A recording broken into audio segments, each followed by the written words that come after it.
Bismillahirrahmanirrahim. Assalamualaikum warahmatullahi wabarakatuh.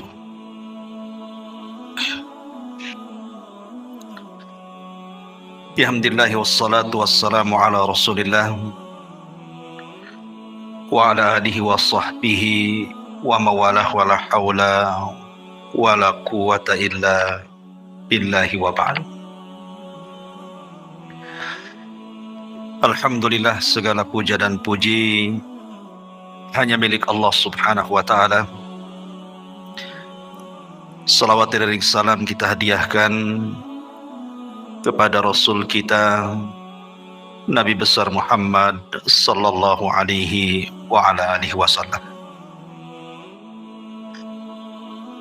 Pembahasan di malam hari ini, karena ini kajian tematik, maka kita akan membahas tentang rihlatu ilal akhirah, perjalanan manusia dari sejak lahir, kemudian wafat, kemudian menuju alam akhirat, dan segala macam yang terjadi setelah kematian, sampai Allah masukkan kita ke dalam surga, atau na'udzubillah, mungkin sebagian manusia Allah masukkan ke neraka. Ini yang kita akan bahas. Memang pembahasannya panjang, jadi saya mohon minta kesabaran jamaah sekalian, karena saya akan berusaha menyingkat tetapi tidak menghilangkan yang penting-penting dari segi akidah yang wajib diimani oleh seorang mukmin. Ma'asyiral muslimin yang dimuliakan Allah subhanahu wa ta'ala, kita tahu bahwa makhluk yang pertama kali Allah subhanahu wa ta'ala ciptakan adalah Arsyur Rahman, arsy Allah subhanahu wa ta'ala. Kemudian setelah itu Allah ciptakan air atau lautan di atas langit. Makanya Rasul mengatakan wa arsyuhu 'alal ma', dan arsy-Nya Allah itu di atas air. Kemudian setelah itu Allah subhanahu wa ta'ala ciptakan pena, dan Allah subhanahu wa ta'ala katakan kepada pena atau kolam, uktub kulla syai'in ila yaumil qiyamah, catat segala sesuatu yang akan terjadi sampai kiamat dibangkitkan. Maka kolam pun kemudian mencatat segala sesuatu yang kemudian diletakkan di sebuah papan yang disebut dengan lauh, dan papan tersebut dijaga oleh para malaikat sehingga disebut Lauhil Mahfuz. Maka setelah itu Allah subhanahu wa ta'ala menciptakan yang lainnya, termasuk menciptakan langit dan bumi dalam 6 hari. Dimulai hari Ahad, Allah ciptakan bumi 2 hari, Ahad dan Senin. Kemudian setelah itu Allah subhanahu wa ta'ala ciptakan langit hari Selasa dan Rabu. Kemudian Allah subhanahu wa ta'ala kembali ke bumi, dan Allah ciptakan segala sesuatu yang dihajatkan makhluk yang akan tinggal di bumi, seperti lautannya, hutan-hutannya, binatang-binatangnya, dari hari Kamis ke hari Jumat. Itulah yang disebutkan dalam Al-Quran bahwa Allah menciptakan langit dan bumi itu fi sittati ayyam, pada 6 hari. Makhluk yang berakal pertama yang Allah ciptakan adalah malaikat. Kemudian setelah itu jin. Baru makhluk yang berakal terakhir adalah manusia, dimulai daripada Adam alaihi salatu wassalam. Dan tertib ini berdasarkan sabda Nabi, khuliqatil malaikatu min nur wa khuliqatil jan min marijim min nar wa khuliqa Adam mimma wusifa lakum. Diciptakan malaikat dari cahaya, diciptakan jin dari ujung nyala api, dan diciptakan Adam sebagaimana yang Allah sifatkan kepada kalian. Sepertilah bentuk Adam alaihi salatu wassalam. Tapi tentu penciptaan Adam akan berbeda dengan anak turunannya. Karena Adam diciptakan oleh Allah subhanahu wa ta'ala secara langsung, di mana Allah subhanahu wa ta'ala perintahkan malakul maut untuk mengambil tanah-tanah dan sifat-sifat tanah yang ada di bumi, kemudian diangkat ke langit dan dibentuk. Setelah dibentuk sedemikian rupa, sehingga Allah katakan laqad khalaqnal insana fi ahsani taqwim, kami ciptakan manusia itu seindah-indahnya bentuk. Maka Allah subhanahu wa ta'ala tiupkan ruh, dan Allah perintahkan malaikat untuk sujud kepada Adam. Wa idh qala rabbuka lil malaikati isjudu li Adam fasajadu illa iblis. Dan ketika Allah perintahkan kepada para malaikat sujudlah kepada Adam, semua malaikat sujud kecuali iblis. Iblis tidak mau sujud. Dari sinilah penciptaan Adam sejak saat itu memiliki musuh yang disebut dengan iblis. Sebagian ulama mengatakan iblis ini dari kalangan malaikat yang maksiat. Tapi pendapat yang kuat, iblis ini dari kalangan jin, sebagaimana Allah katakan kana minal jin fa fasaqa an amri rabbi. Iblis itu bagian dari jin yang bermaksiat kepada perintah Allah subhanahu wa ta'ala. Kemudian Adam alaihi salatu wassalam Allah masukkan ke dalam sorga. Sorga itu sesuatu yang nikmat di dalamnya. Ada kebun-kebunnya, ada tanam-tanamannya, ada rumah-rumah yang indah, istana-istana yang megah, sungai-sungai yang luar biasa. Namun karena Adam hidup sendirian, Adam ketakutan di sorga. Sehingga Allah subhanahu wa ta'ala kehendaki untuk menciptakan satu makhluk yang akan menemani Adam di sorga. Tidurlah Adam.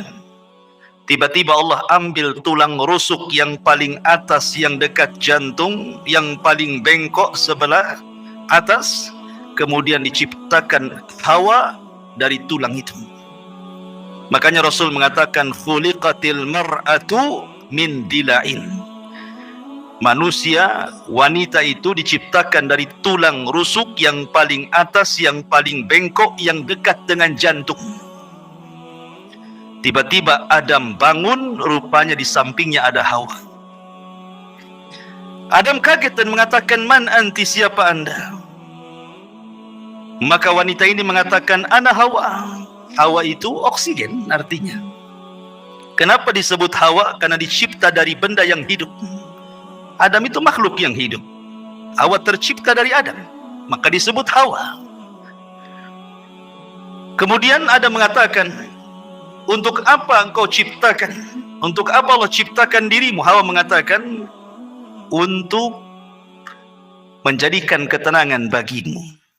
Dari sini Allah katakan, wa min ayatihi an khalaqa lakum min anfusikum azwaja litaskunu ilaiha wa ja'ala bainakum mawaddatan wa rahmah inna fi dzalika laayatin liqaumi yatafakkarun.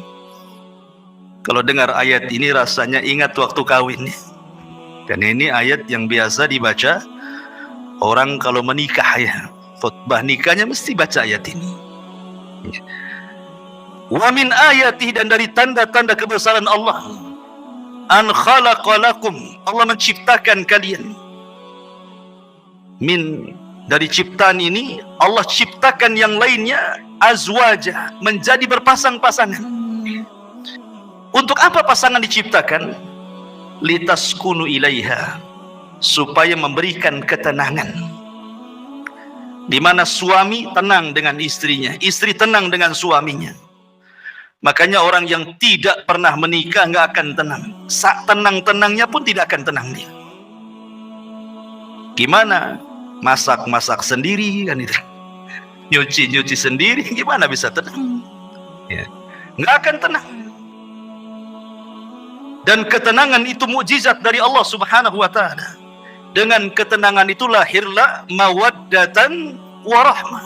Timbul rasa cinta, timbul pula kasih sayang di situ. Padahal sebelumnya tidak saling mengenal. Terkadang main jodoh-jodohan saja.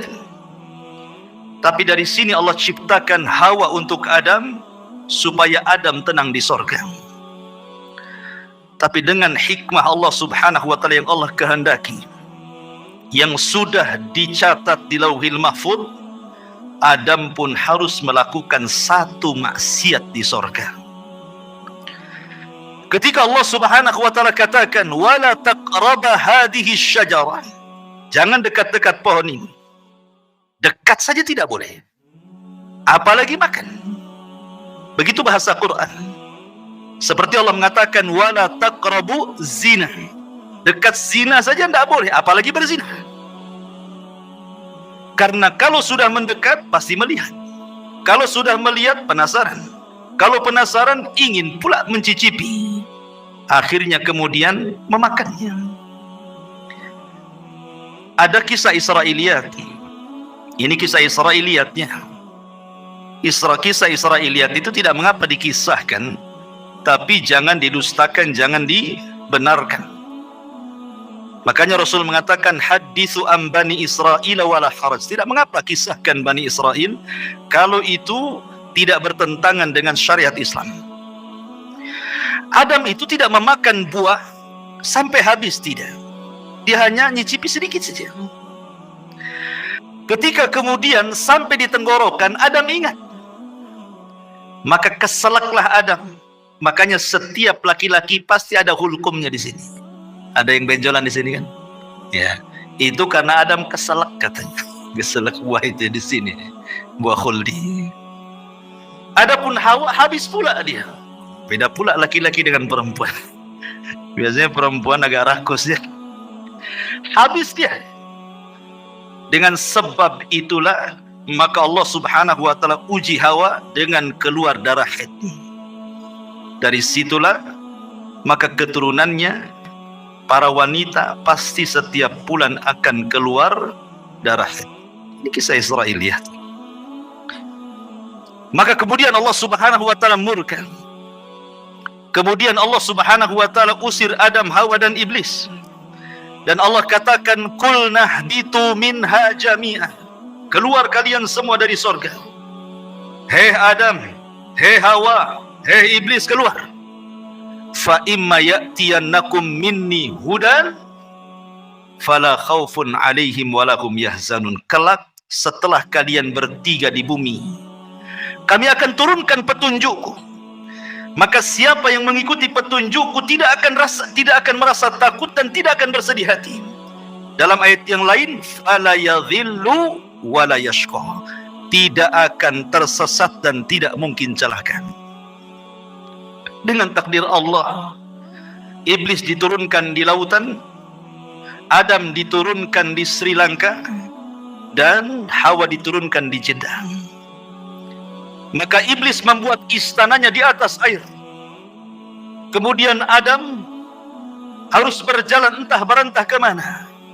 Begitu juga Hawa, tidak dijelaskan waktunya. Tiba-tiba kemudian keduanya berjumpa di Muzdalifah. Kemudian keduanya pun akhirnya sampai di Arafah. Disebut Arafah karena Adam mengetahui Hawa dan Hawa pun mengenali Adam, maka disebut Arafah. Arafah itu artinya mengetahui.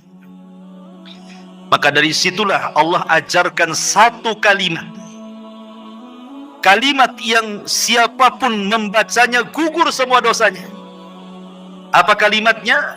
Rabbana zalamna anfusana wa illam taghfir lana wa tarhamna lanakunanna minal khasirin. Inilah kalimat yang pertama pertama diucap di kolong langit. Adam dan Hawa diajarkan kalimat ini, fatalaqqa Adam min rabbihi kalimat.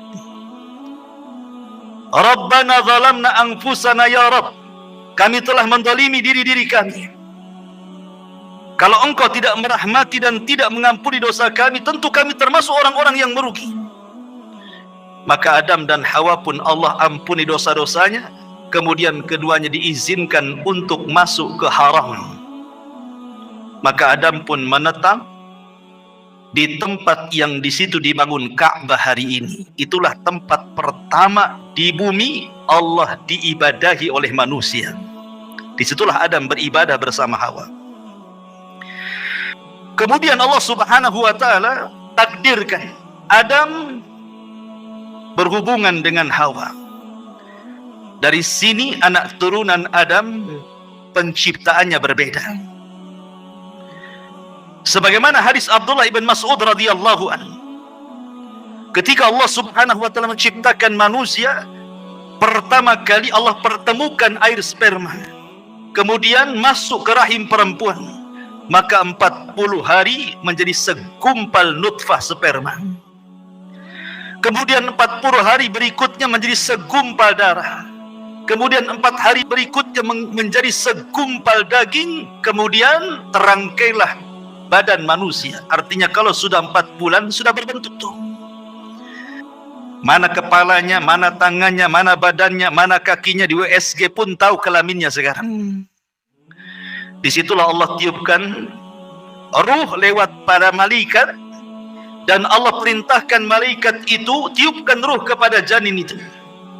Kemudian catat rizkinya, catat amalannya, catat ajalnya, catat su'ul khotimah dan husnul khotimahnya. Maka setelah 9 bulan, maka lahirlah janin tersebut menjadi manusia. Hawa melahirkan 20 kali, dan setiap lahiran selalu kembar, sehingga putra Adam berjumlah 40, 20 laki-laki dan 20 perempuan. Kemudian setelah anak-anak Adam kemudian besar, kita tahu bahwa tujuan diciptakan manusia itu disebut khalifah, karena Allah yang mengatakan, inni ja'ilun fil ardi khalifah. Apa sih khalifah itu? Khalifah itu artinya yakhlufu ba'duhu ba'dha. Artinya manusia ini makhluk yang bergenerasi. Meninggal generasi pertama, lahir generasi kedua. Meninggal generasi kedua, lahir generasi ketiga, dan begitu seterusnya. Itu disebut khalifah. Sehingga Adam harus punya keturunan, karena Adam tidak mungkin hidup selamanya. Anak-anaknya pun tidak mungkin hidup selamanya. Makanya Allah syariatkan kepada anak-anak Adam untuk menikah, tetapi dengan cara silang, di mana masing-masing kembaran tidak boleh menikah dengan kembarannya, tetapi disilangkan dengan kembaran orang lain.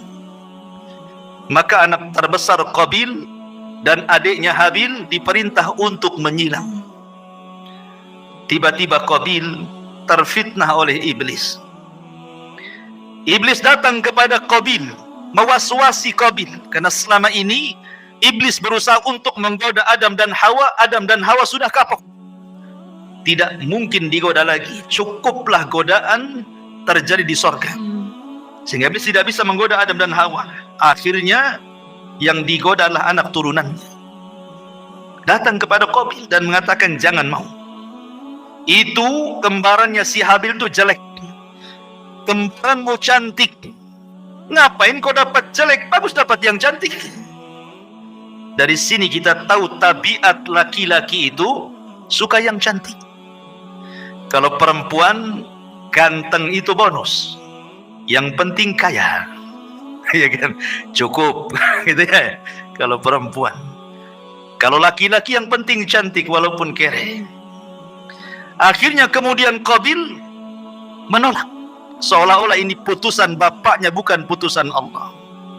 Adam bukan ayah yang diktator. Dia berdoa kepada Allah untuk mencari solusi. Maka Allah Subhanahu wa taala perintahkan keduanya untuk berkurban. Dan Allah katakan, watslu alaihim naba abnai adam bil haqq idh qarraba qurbanan fatuqbila min ahadihima wa lam yutaqabbal minal akhar. Ya Muhammad, bacakan kepada mereka tentang kisah dua putra Adam yang dua-duanya berkorban untuk memperebutkan pasangannya. Allah terima salah satunya dan Allah tolak yang lainnya.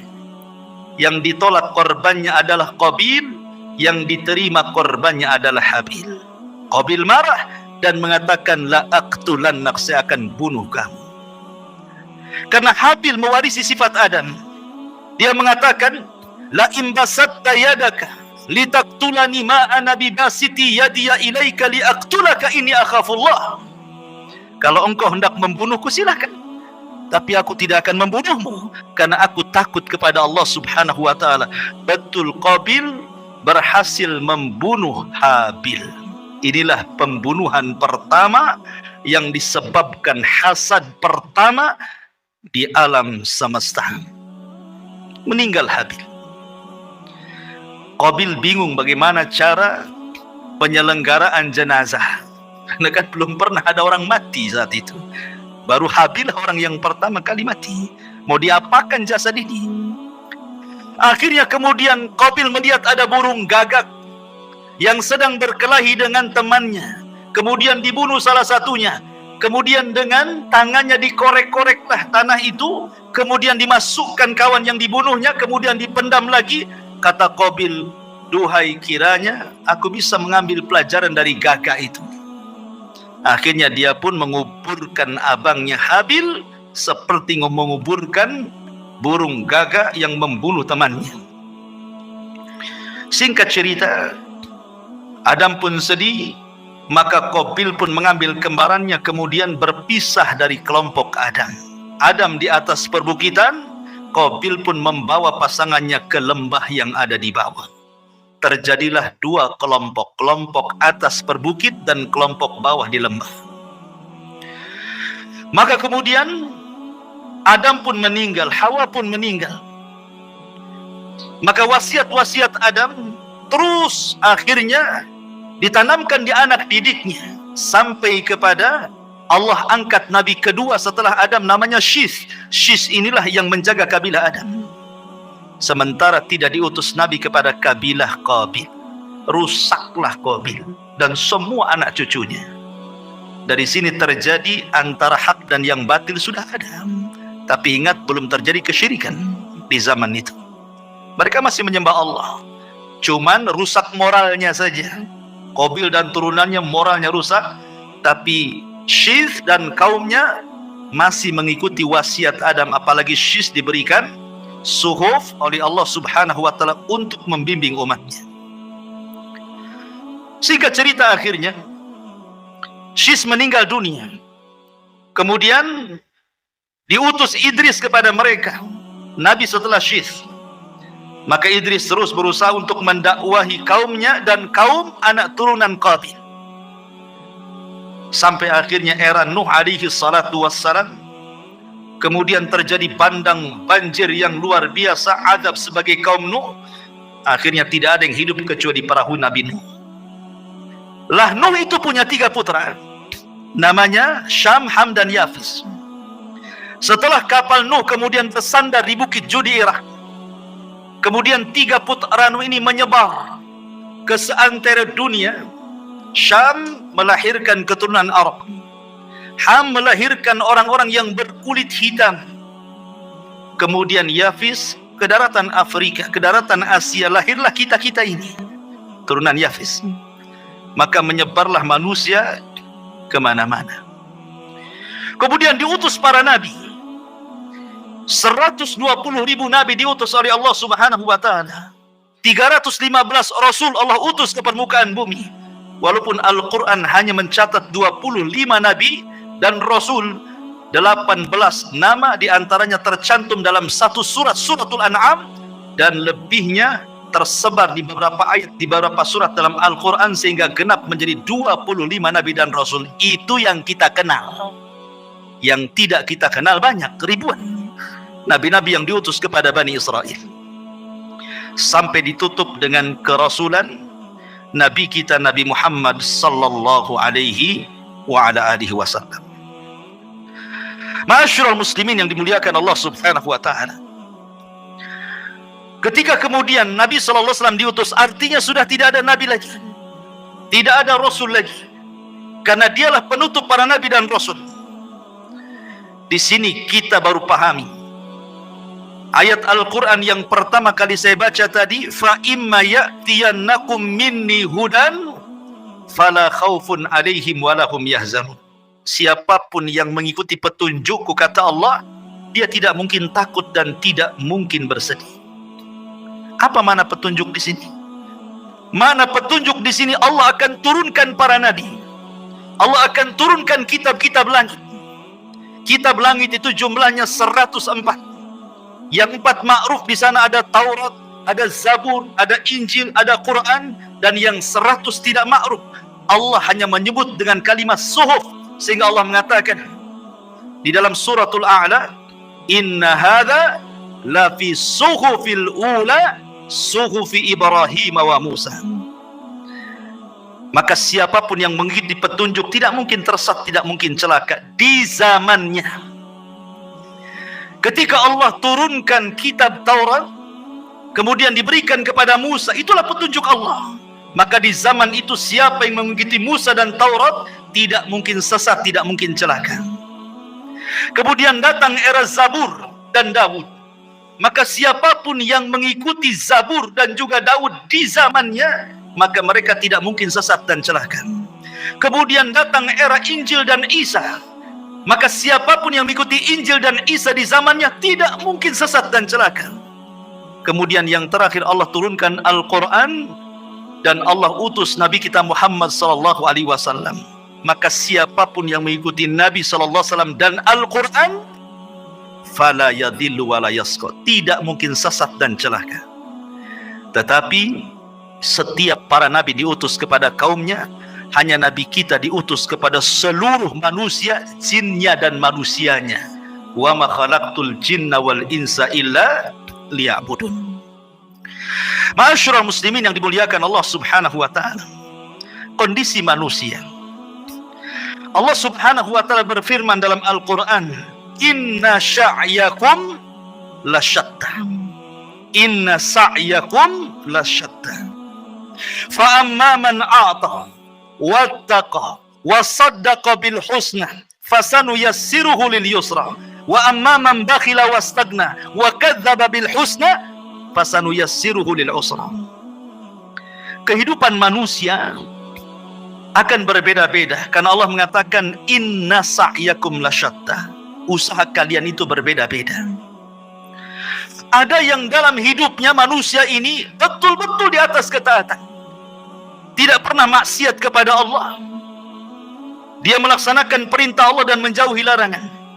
Dia berusaha untuk menghalalkan yang Allah halalkan dan menjauhi yang diharamkan Allah. Maka orang-orang yang seperti ini hidup sesuai dengan asal penciptaan manusia. Wa ma khalaqtul jinna wal insa illa liya'budun. Tetapi ada manusia itu yang cenderung kufur. Mereka tidak melaksanakan perintah, cenderung melanggar larangan, menghalalkan yang diharamkan, mengharamkan yang dihalalkan. Maka mereka orang-orang yang celaka. Begitulah manusia. Ada yang mukmin, ada yang kafir, ada yang fasik, ada yang taat, ada yang musyrik, ada yang bertauhid, ada yang beribadah, ada yang bermaksiat. Begitulah macam-macam manusia. Allah katakan, ya ayyuhal insan innaka kadihun ila rabbika kadhan famulaki. Wahai manusia, engkau akan bekerja dengan lelah dan letih. Untuk apa? Ila rabbik, menuju Tuhan, kadhan dengan keletihan, famulaki, dan engkau akan berjumpa dengan Allah Subhanahu wa taala. Artinya bahwa manusia dengan berbagai macam daerahnya, negaranya, bentuknya, wataknya, tujuannya satu, kita ini sedang berjalan menuju Allah Subhanahu wa ta'ala. Mau tidak mau kita akan berjumpa dengan Allah. Tapi ada yang berjumpa dengan Allah, Allah senang dengan kita. Ada orang yang berjumpa dengan Allah, Allah benci dengan kita. Man ahabba liqa Allah, ahabballahu liqa'ah. Wa man kariha liqa Allah, karihallahu liqa'ah. Siapa yang cinta berjumpa dengan Allah, Allah suka berjumpa dengan kita. Siapa yang benci berjumpa dengan Allah, Allah pun benci dengan kita. Begitulah hidup manusia. Wahadainahu najdain, kami pilih dua jalan. Ini jalan ke sorga, sudah dijelaskan jalannya. Ini jalan ke neraka, sudah dijelaskan jalannya. Tidak ada satupun jalan, baik ke sorga atau ke neraka, semua sudah dijelaskan. Tidak ada. Wa ma yatiru ta'irun fil hawa. Tidak ada satupun burung yang mengepakkan sayapnya di langit, kata Rasul, kecuali sudah dijelaskan ilmunya. Artinya, apapun yang mendekatkan diri ke sorga sudah dijelaskan. Apapun yang bisa menjauhkan dari neraka sudah dijelaskan. Sehingga tidak ada alasan Anda tidak bisa berhujah lagi di hadapan Allah Subhanahu wa ta'ala. Karena semua sudah diberikan fasilitasnya. Allah Subhanahu wa ta'ala hanya minta kepada kita bersyukur. Ingat 5 kaidah. Al-ijad, al-i'dad, al-imdad, kemudian al-irsyad, al-is'ad. Pertama, ijad. Allah menciptakan langit dan bumi. Untuk siapa? Untuk kita. Ya. Allah ciptakan langit dan bumi itu untuk kita loh.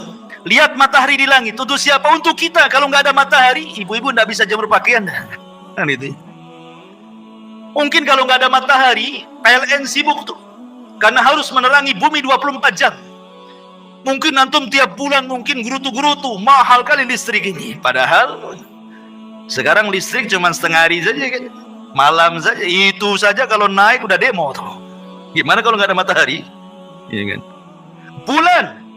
Untuk siapa? Untuk kita. Ya. Kita bisa mengambil keindahan bulan, bintang-bintang, macam-macam. Apalagi bumi. Itu disebut ijad. Allah siapkan itu langit dan bumi untuk manusia.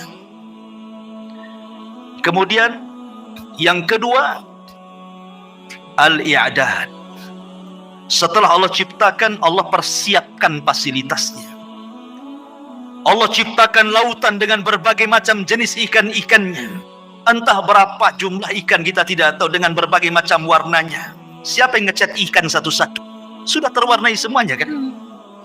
Nggak ada orang yang sanggup ngecat ikan satu lautan itu. Ada yang merah, ada yang hijau, ada yang macam-macam kan warna itu.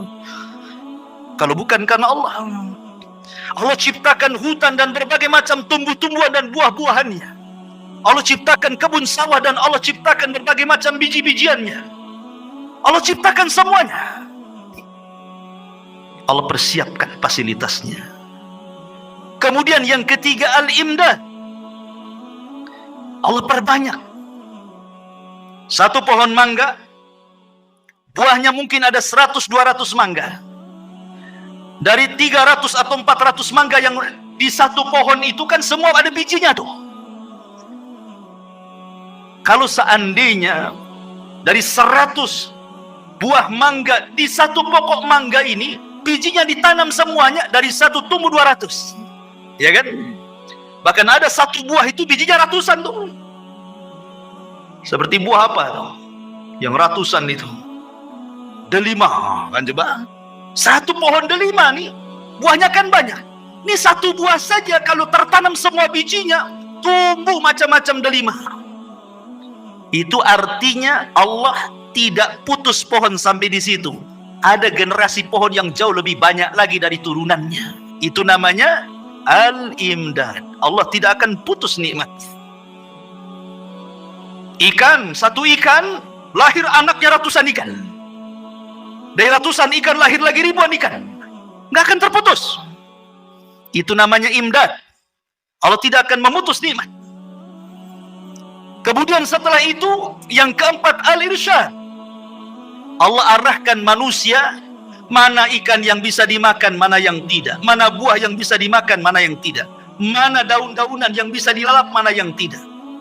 Mana yang bisa dijadikan obat, mana yang tidak. mana yang mengenyangkan, mana yang tidak. Irsyad diarahkan, karena tidak semua bisa dimakan kan. Baru yang terakhir al-is'ad, manusia dapat mengambil faedahnya dengan makan ini jadi kenyang, makan itu jadi kenyang, minum ini jadi sehat, minum itu jadi hilang penyakit. Bahagia manusia. Allah itu sudah memberikan nikmat segalanya. Makanya Allah mengatakan fabi ayyi ala'i rabbikuma tukadziban. Nah, nikmat mana lagi yang akan kau dustakan? Nikmat mana lagi? Enggak ada ceritanya orang kelaparan kalau dia mau usaha. Orang tinggal datang ke sungai mancing dapat ikan dia. Sungai itu kan bukan milik orang. Lautan bukan milik orang. Bawa perahu nelayan tuh mangin. Ada tiketnya masuk lautan? Nggak bisa, nggak ada. Mungkin di tengah lautan ada malaikat, kau bayar dulu baru kau. Nggak ada, ya kan? Anda tanam biji di sawah tuh, tinggal nunggu saja. Allah yang menghidupkan, bukan antum suruh niup-niup dia tumbuh. Kan gitu ya. Tumbuh sendiri, kita tawakal saja tuh. Padi tumbuh, jagung tumbuh, semua tumbuh kan gitu. Siapa yang menumbuhkan? Allah. Allah hanya minta satu. La in syakartum la azidannakum. Kalau kalian bersyukur, ku tambah. Dengan apa cara bersyukurnya? Kita disuruh untuk beribadah, itu saja. Disuruh untuk beribadah. Itulah syukurnya. Makanya Allah mengatakan falyabudu rabb hadzal bait alladzi at'amahum min ju'in wa amanahum min khauf. Allah sudah berikan rasa kenyang dari rasa lapar. Allah sudah berikan rasa tenang dari rasa ketakutan. Allah hanya minta falyabudu rabb hadzal bait, sembah Rabb pemilik Ka'bah ini. Allah, itu saja. Tetapi ada manusia yang syukur, ada juga yang ingkar. Itulah manusia. Memang manusia diciptakan seperti itu. Ma'asyiral muslimin yang dimuliakan Allah Subhanahu wa taala. Allah Subhanahu wa taala tidak akan mengekalkan dunia. Dunia ini ada batas waktunya. Sejak zaman Adam alaihi salatu wassalam sampai diutusnya Nabi kita yang mulia alaihi salatu wassalam, artinya usia bumi itu semakin dekat dari kehancurannya. Karena Rasul yang mengatakan bu'istu ana was-sa'ah kahataini, diutusnya aku dengan tegaknya hari kiamat seperti ini. Rasul menegakkan syababah, telunjuk dengan jari tengah kemudian merapatkannya. Artinya dekat sekali waktunya. Dan Allah Subhanahu wa taala Maha Adil. Allah tidak langsung sekonyong-konyong mendatangkan kiamat, tidak.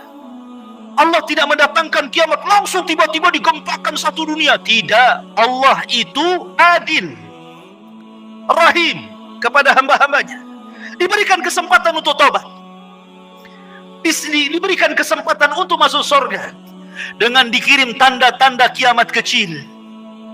Dan 90% lebih tanda-tanda kiamat kecil itu hampir semua sudah terjadi dan kita bisa saksikan setiap hari ada. Hanya mungkin 10% saja yang belum terjadi. Ya kurang lebih seperti itu. Artinya 90% sudah terjadi sejak zaman Nabi sampai hari ini. Karena tanda-tanda kiamat kecil itu ada yang terjadi di zaman Nabi dan tidak akan terulang. Seperti terbelahnya bulan. Itu di zaman Nabi saja, nggak mungkin terulang lagi. Ya. Kemudian diutusnya Rasul dan meninggalnya Nabi sekali saja, nggak mungkin Nabi dihidupkan lagi. Tapi ada tanda-tanda yang terus dari zaman Nabi sampai hari ini akan terulang. Seperti perzinahan, minum khamr, perjudian, dan begitu seterusnya. Tapi ada tanda-tanda kiamat kecil yang belum terjadi dan pasti terjadi. Dan ada tanda-tanda kiamat kecil yang diselipkan di antara tanda-tanda kiamat besar. Apabila semua tanda-tanda kiamat kecil, ikhwan, sudah ada, sudah terjadi, maka Allah Subhanahu wa taala akan kirim tanda-tanda alamatus sa'atil kubra, tanda-tanda kiamat besar. Muqaddimahnya dengan khurujul mahdi, keluarnya Imam Mahdi. Kemudian setelah itu khurujud Dajjal, keluar Dajjal. Dajjal ini akan keluar selama 40 hari. Satu hari sama dengan setahun, hari kedua sama dengan sebulan, hari ketiga sama dengan sepekan, dan hari keempat sama dengan hari-hari waktu yang kita lalui.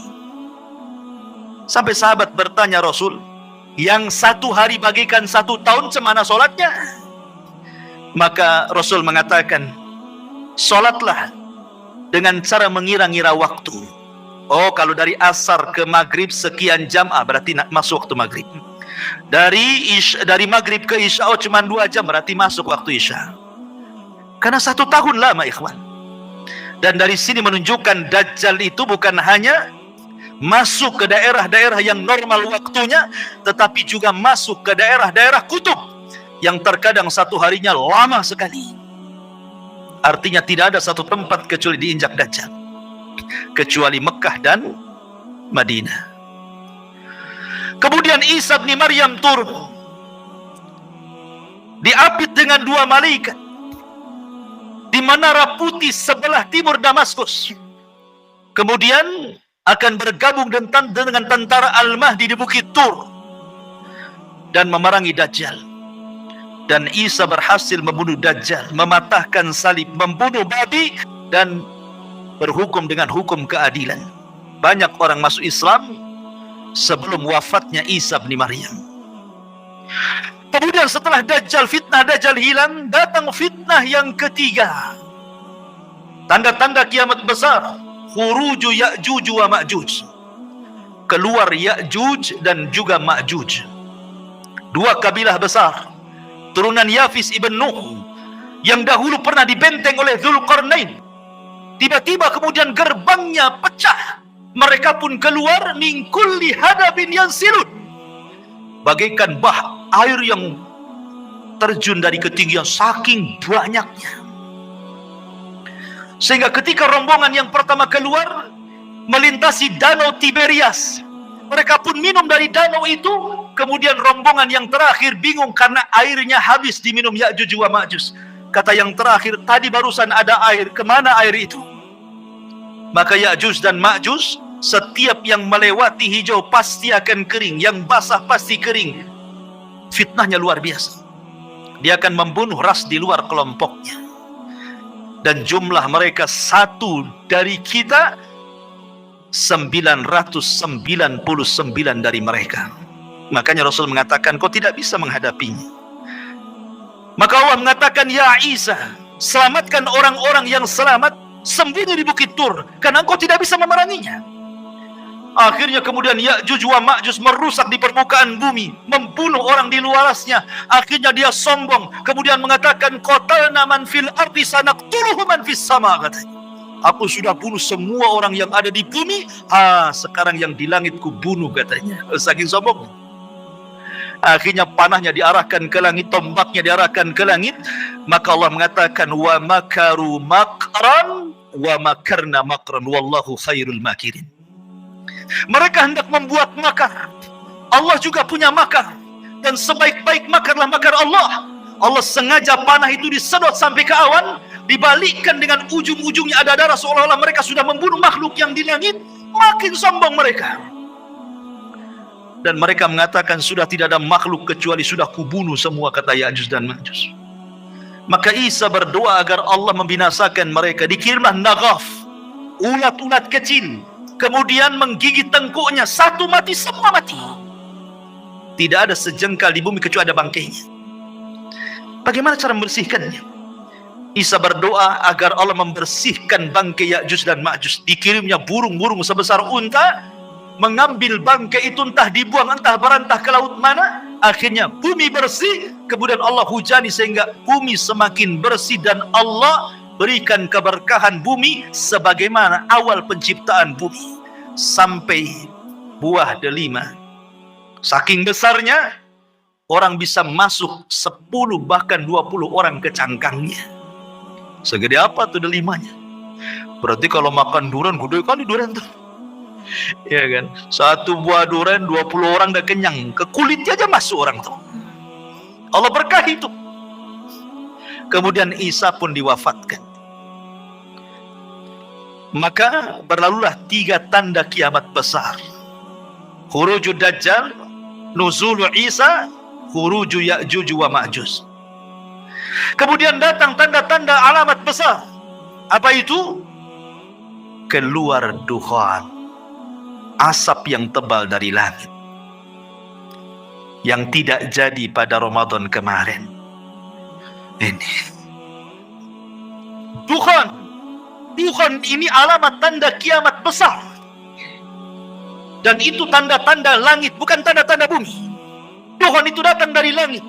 Bukan karena orang bakar hutan kemudian asapnya naik ke langit jadi dukhan. Memang sudah ada asap di langit tebal hitam. Siapapun yang menghirupnya, kalau dia seorang mukmin paling tinggi bersin, sudah sakit kepala, demam. Tetapi kalau yang menghirupnya orang kafir, munafik, anak pelaku dosa besar, maka mereka akan merasakan kesakitan yang luar biasa, mengeluarkan darah dari telinga, hidung dan matanya, saking sakitnya. Akhirnya mereka berdoa, Allahumma kshif annal adzab, ya Allah tolong hilangkan azab ini, kami akan bertobat. Akhirnya Allah pun hilangkan. Bertobat, tidak juga bertobat. Ketika mereka tidak mau juga kunjung bertobat, yang beriman tetap dengan keimanannya, yang kafir tetap dengan kekafirannya, yang fasik tetap dengan kefasikannya, apa yang terjadi? Allah subhanahu wa ta'ala takdirkan tiba-tiba matahari terbit dari arah barat. Ketika manusia tertidur pulas di malam hari, kemudian terbangun di pagi hari. Biasa orang-orang yang beriman, mereka bangun subuh, kemudian mereka ke masjid, kemudian mereka sholat subuh. Coba tenangkan anak-anaknya di belakang itu. Ya. Ketika kemudian orang-orang yang beriman bangun di waktu subuh, biasa mereka bangun, kemudian sholat subuh. Tetapi orang-orang kafir, fasik, munafik masih terlelap tidur. Sampai waktu sudah pagi, harusnya matahari terbit, matahari tak kunjung terbit. Ditunggu sampai waktu zuhur, tidak terbit juga. Ditunggu sampai waktu asar, tidak terbit juga. Harusnya ketika matahari terbenam, tiba-tiba muncul. Harusnya matahari itu terbenam, tiba-tiba muncul. Inilah yang disebut dengan keluarnya matahari dari arah barat itu. Dan itu terjadi 3 hari berturut-turut. Semua manusia menangis, semua manusia menyesal. Orang-orang yang menyembah berhala, dibuang berhalanya. Apa manfaat membuang berhala? Ustadz sudah resign, tidak jadi ustadz lagi, karena percuma berdakwah. Tobat sudah ditutup, karena pintu tobat itu akan diterima di 2 waktu. Pertama, nyawa belum sampai di tenggorokan. Yang kedua, matahari sudah belum terbit dari arah barat. Kalau sudah nyawa di tenggorokan, matahari terbit dari arah barat, maka Allah mengatakan, la yanfa'u imanukum, tidak akan bermanfaat iman kalian. Tidak akan bermanfaat iman kalian. Lalu apa gunanya bertobat? Maka kemudian setelah 3 hari, Allah munculkan dabatun minal ard, binatang yang muncul dari perut bumi bisa bicara. Dalam hadis yang lemah, ada yang mengatakan kisah Israiliyat, tangan kanannya memegang stempel Nabi Sulaiman dan tangan kirinya membawa tongkat Nabi Musa. Setiap berjumpa dengan orang mukmin distempel dahinya, bercahaya mukanya. Setiap berjumpa dengan orang kafir dipukul dengan tangan kiri dengan tongkat Musa, kosong semua wajahnya. Dari situ hilang nama. Yang ada hanya kalimat mukmin dan kafir. Dan tidak tersinggung kalau ada orang dikatakan, mau kemana Min? Mau ke pasar Fir. Nggak tersinggung. Kalau sekarang tersinggung. Orang kafir kita kafirkan saja, orang Islam tersinggung. Jangan dibilang kafir, bilang non muslim katanya. Kan itu ya. Nanti di akhir zaman loh, orang mukmin mengkafir-kafirkan orang kafir, gak tersinggung. Kenapa pula orang sekarang tersinggung? Gitu kan aneh gitu ya. Kafir itu ada bahasanya dalam Quran, lam yakunil ladzina kafaru. Siapa kafaru? Min ahlil kitab, orang Yahudi dan Nasrani. Kalau Allah katakan Yahudi kafir, kita katakan kafir. Kalau katakan Nasrani kafir, kita katakan kafir. Harus dikatakan apa lagi? Allah yang mengatakannya, kita kan hanya mengikuti apa yang Allah katakan. Kecuali kalau Allah tidak kafirkan, Anda kafirkan, itu jangan. Anda ini masuk ke khawarij namanya. Mengkafir-kafirkan yang bukan orang kafir. Akhirnya sampai mengebom sana sini jadinya. Itu manhaj takfir, tidak boleh. Ya. Maka setelah kemudian tidak ada satupun manusia kecuali stempel oleh dabatul ar ini, binatang yang melata yang bisa bicara ini. Binatang ini tidak membunuh, dia hanya menstempel-stempel saja. Kemudian binatang ini pergi entah berantah, hilang. Kan ini tanda-tanda kiamat. Setelah itu kemudian muncul tanda-tanda yang keberapa? Yang ke-7. Pertama, Dajjal. Kedua, turunnya Isa. Ketiga, munculnya Ya'juj dan Ma'juj. Keempat, asap tebal dari langit Tuhan. Kelima, terbit matahari dari arah barat. Keenam, munculnya binatang yang melata yang keluar dari perut bumi dan bisa bicara dan menstempel manusia. Ketujuh, terjadi gempa besar dari arah timur. Yang bukan hanya merobohkan satu desa, satu negara dirobohkan gara-gara gempa itu. Kemudian yang ketujuh, kedelapan, gempa dari arah barat. Setelah gempa dari arah timur, dari arah barat pula gempa. Negara-negara jatuh gara-gara gempa itu. Kemudian yang ke-9, terjadi gempa besar di Jazirah Arab. Inilah yang disabdakan Nabi SAW, khasfun bil masyriq, wa khasfun bil maghrib, wa khasfun bi Jaziratil Arab. Gempa dari arah timur, gempa dari arah barat, gempa dari Jazirah Arab. Dan yang terakhir, khurujun nar, munculnya larva, munculnya api yang besar, keluar dari perut Aden Yaman dan keluar dari negeri Hijaz. Kemudian api ini bergabung di antara dua tempat ini, menggiring manusia satu dunia, kemudian mengarahkan mereka ke negeri Syam. Api ini tidak membakar manusia, tapi dia membakar yang lainnya, karena tugasnya menggiring manusia sampai ke Syam. Setelah di Syam inilah yang disebut dengan Ardul Mahsyar, bumi perkumpulan manusia satu dunia di situ. Kemudian Allah kirim angin yang sepoi-sepoi, yang dingin banget angin ini. Angin ini masuk ke ketiak-ketiak orang yang masih punya iman walaupun sebiji zarah. Kemudian Allah cabut nyawanya, sehingga tidak ada yang beriman lagi di permukaan bumi. Disinilah Nabi SAW mengatakan, la taqumu sa'ah illa ala syiraril khalqi. Tidak mungkin tegak hari kiamat kecuali orang-orang yang hidup di permukaan bumi, tersisa orang-orang kafir.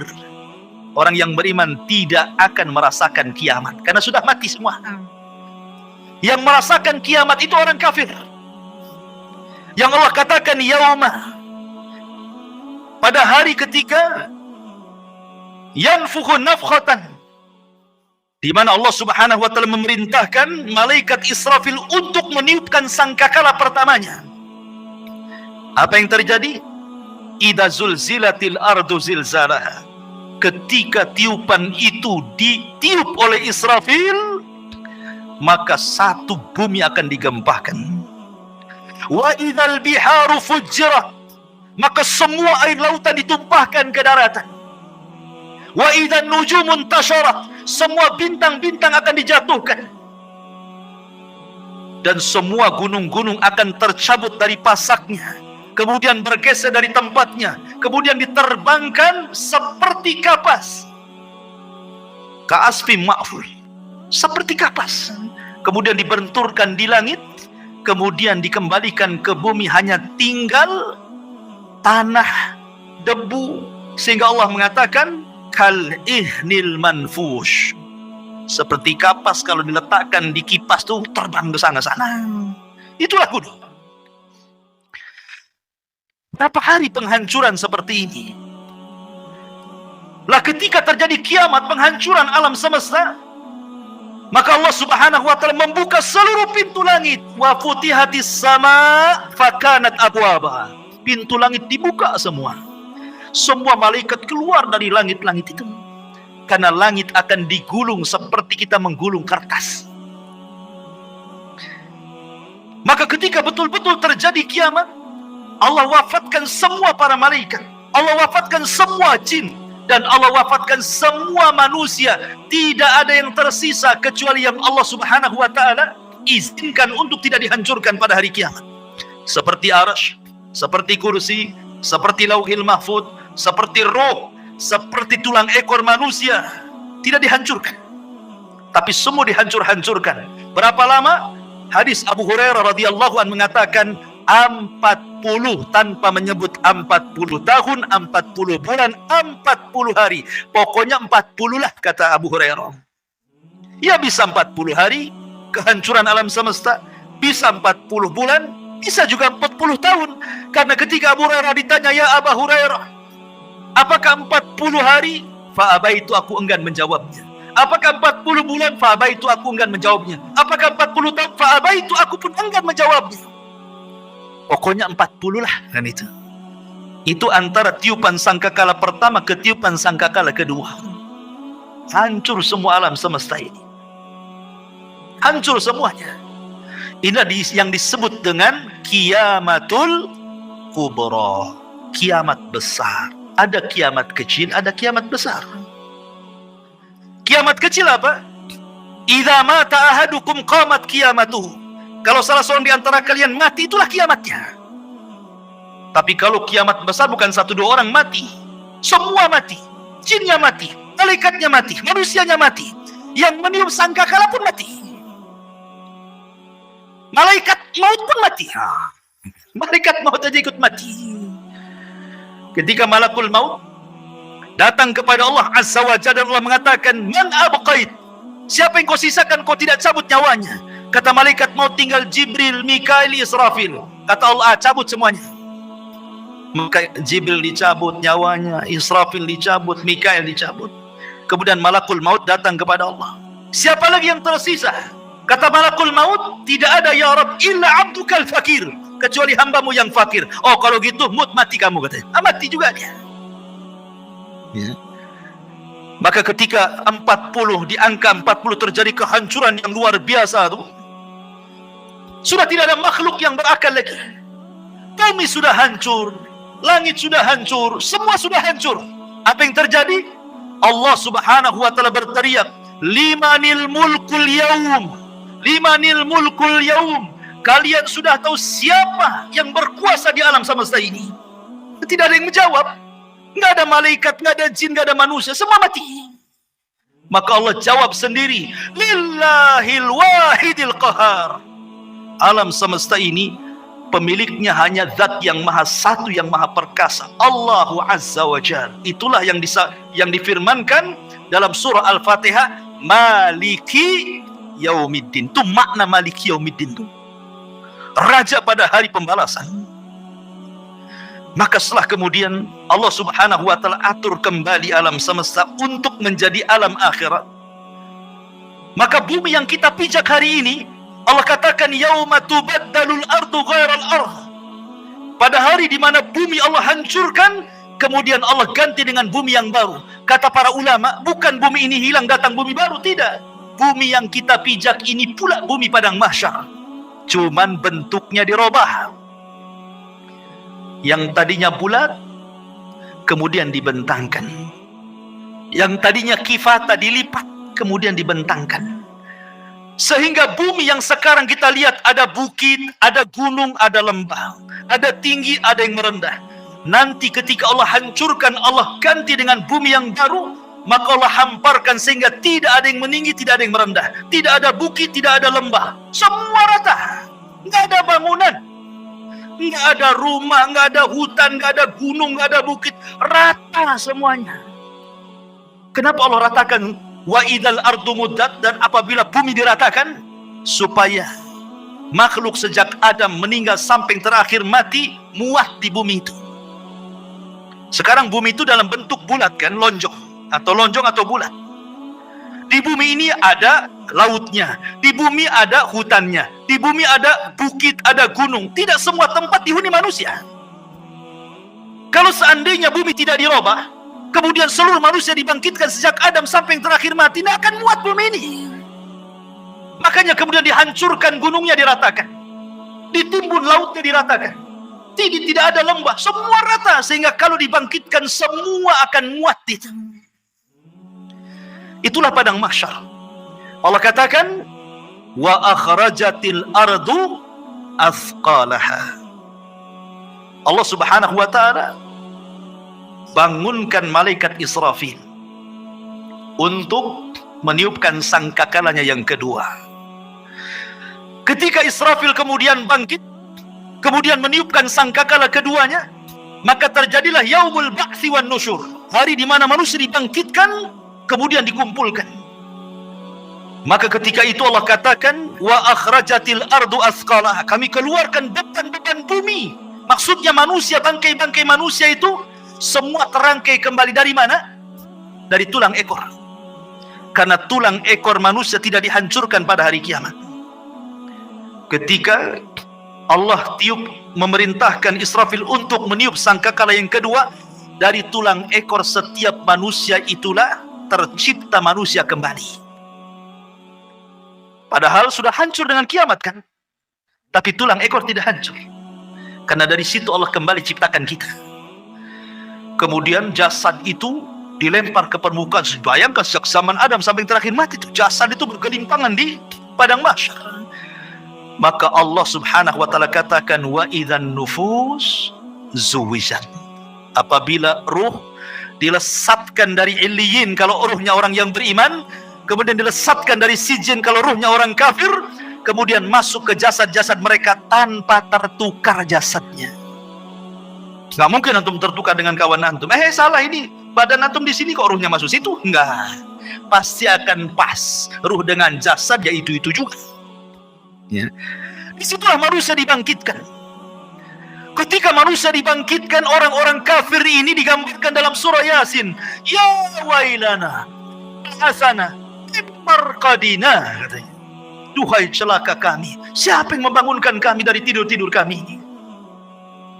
Maka mereka digambarkan seperti apa? Seperti larang. Al-qari'atu mal-qari'ah, wa ma adraka mal-qari'ah. Yauma yakunun nasu kal farashil mabthus, seperti laron. Antum tahu laron? Laron ini kalau ada lampu, maka dia akan mengejar lampu. Dan mereka terbangnya tidak ada aturan, sehingga karena tidak ada aturan diterjang kawannya. Besoknya jatuh semua, sayapnya tak kemana-mana. Begitulah kondisi manusia pada hari kiamat. Orang-orang kafir yang ke barat lari ke timur, yang dari timur lari ke barat, yang selatan lari ke utara. Mereka tidak ada tujuan seperti lara. Yauma yafirrul mar'u min akhihi wa ummihi wa abihi wa sahibatihi wa banihi likulli imri'in yauma idzin sya'nun yughni. Di mana orang lari dari saudaranya, lari dari ibu bapaknya, lari dari pasangan dan anak-anaknya. Semua manusia sibuk dengan sendirinya, kecuali orang-orang yang beriman. Dibangkitkan tidak lari. Di sampingnya sudah ada pasangan istri, suaminya, anak, ibu, kakek, semua. Walladzina amanu wattaba'athum walladzina amanu. Dan orang-orang yang beriman, wattaba'athum dzurriyyatuhum biimanin. Kemudian keimanan diikuti oleh keluarganya. Alhaqna bihim dzurriyyatuhum. Maka kami kumpulkan keluarga yang beriman di satu tempat. Ketika orang-orang yang beriman ini melihat orang-orang kafir lari ke sana kemari, maka mereka hanya mengatakan, hadza ma wa'adar rahman wa sadaqal mursalun. Inilah janji dari Allah Ar-Rahman dan benarlah ucapan para nabi. Ma'asyiral muslimin yang dimuliakan Allah Subhanahu wa taala. Ketika itulah baru ada penyeru di tengah-tengah padang mahsyar. Kemudian barulah manusia tertuju kepada satu suara. Kepada satu suara. Dan Allah Subhanahu wa taala bahasakan kal jaradil muntashir, seperti belalang-belalang yang sedang berterbangan. Belalang itu kalau terbang bersama koloninya pasti akan tertuju kepada satu titik. Maka semua tertuju kepada satu titik. Di sini disebut dengan ardul mahsyar. Kita akan dikumpulkan. Ya. Ketika mereka dibangkitkan, Nabi SAW mengatakan, yuhsyarun nas yaumal qiyamah khufatan, uratan, ghurlan, buhman. Ketika manusia dibangkitkan khufat, tidak pakai celana, tidak pakai baju, telanjang bulat. Kemudian tidak dikhitan. Kemudian tidak pakai sandal. Kemudian tidak membawa harta di badan. Mau siapapun anda mau presiden, mau menteri, mau orang kaya, dibangkitkan sama. Karena di hari itu tidak ada yang membedakan antara si kaya dengan si miskin, si pejabat dan si rakyat. Semua sama. Dibangkitkan seperti itu. Lalu apa yang disombongkan? Di padang mahsyar itu macam-macam harus yang dibangkitkan.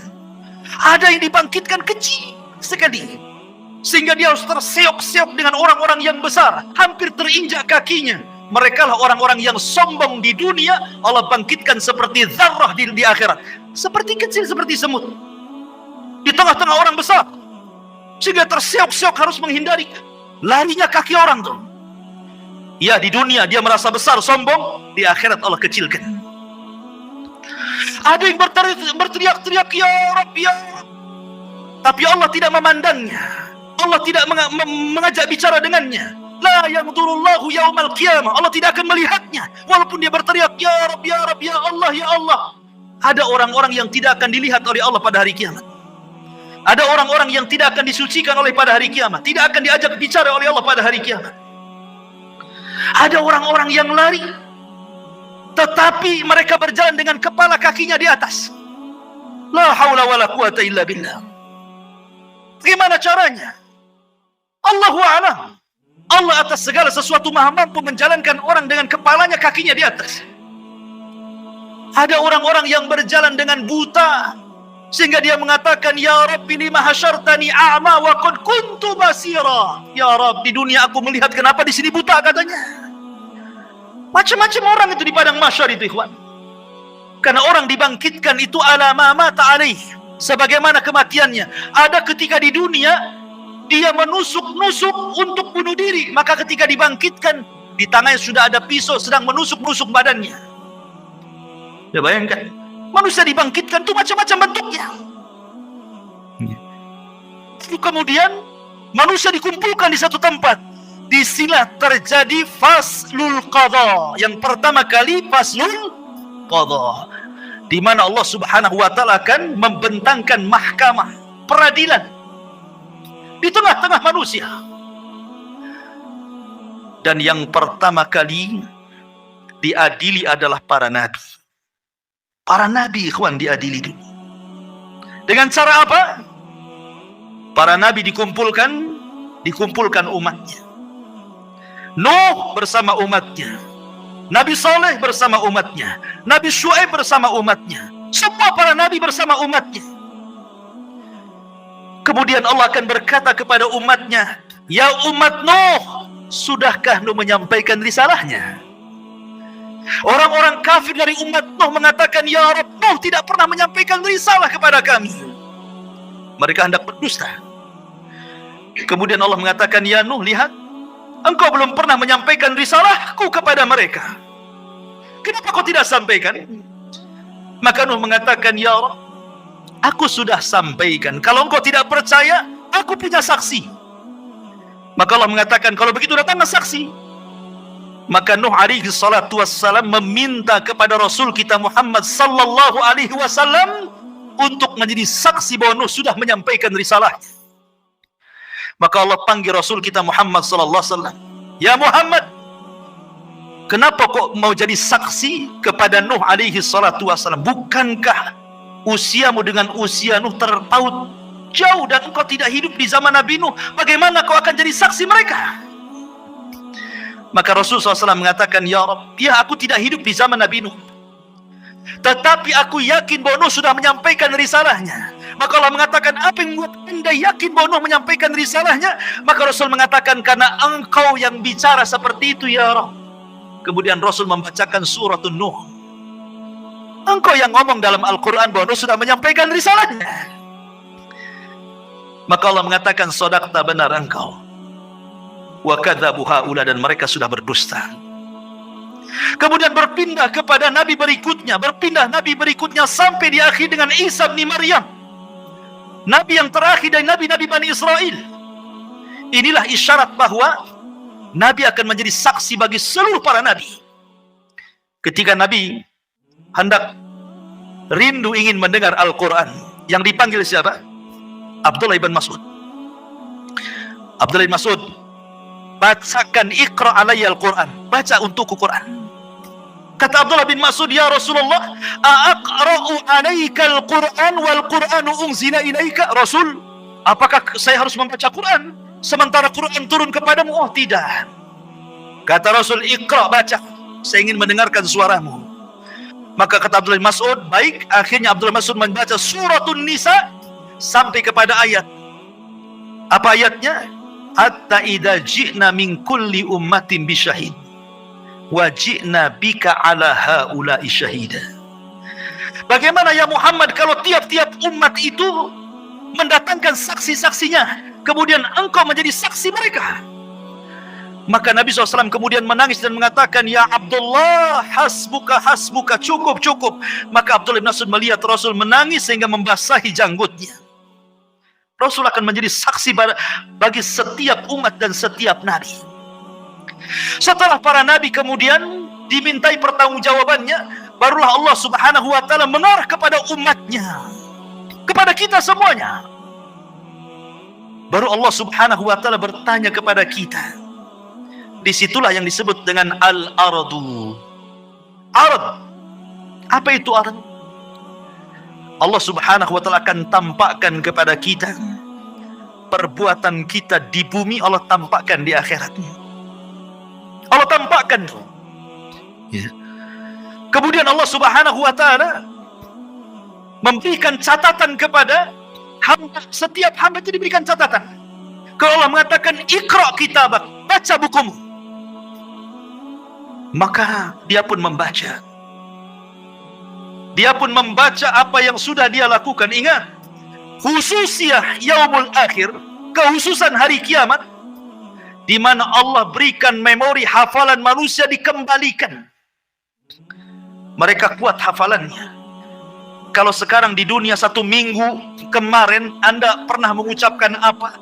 Anda pernah berbuat apa? Anda pernah mendolimi siapa? Anda pernah hasad kepada siapa? Lupa antum. Baru 1 minggu tuh. Ya kan? Baru 1 minggu sudah lupa kan itu ya? Tapi di akhirat Allah berikan kekuatan hafalan. Sejak antum akil balik sampai antum diwafatkan, hafal antum. Oh, jam segini, hari ini, tanggal sekian-sekian, aku begini. Hafal. Untuk dicocokkan dengan catatannya. Dan ketika itu ikhwatu fiddin tidak bisa berdusta di hadapan Allah. Yauma nakhtimu ala afwahihim wa tukallimuna aydihim wa tashhadu arjuluhum bima kanu ya'malun. Mulut terkunci, tangan bicara, kaki menyaksikan apa yang sudah diperbuatnya. Bayangkan, saksi bukan hanya anggota badan, bahkan kulit jadi saksi. Kulit tiba-tiba bicara di hadapan Allah dan menyalahkan badannya.